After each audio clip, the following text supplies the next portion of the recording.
Hello students, let us solve one problem on nodal analysis. So in the given problem we have been told to calculate the nodal voltage, that is Vx. So before we start the analysis we must know how many unknown voltages are there in a circuit. As we have already studied, there are 4 steps to apply nodal.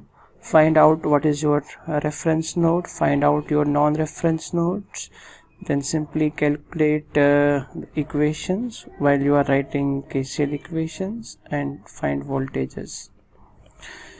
So if we see here, this is our reference node, that is 0 volt. Now if we see this complete line, it is a single node because there is no drop happening anywhere. So if this is Vx given to us, it means this whole line is having a same voltage, that is Vx. So I can say this voltage is also Vx. So it is a very simple problem now that we have only one unknown. So I can write KCL equation at node x.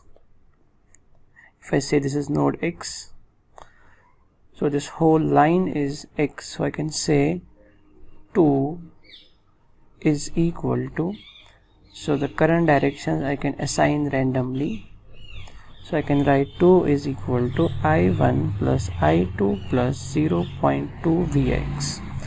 So this one available here, we call it as dependent current source.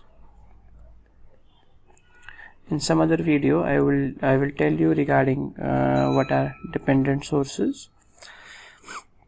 Here we would write it as it is a current source, so the value is given as 0.2 Vx, so we have written it as 0.2 Vx. Now let us transform it into V by R form. So we can write our I1 is Vx minus 0 by 10, I2 is Vx by 20, and this we can write as Vx into 2 by 10. So let us solve it further. We can take Vx common.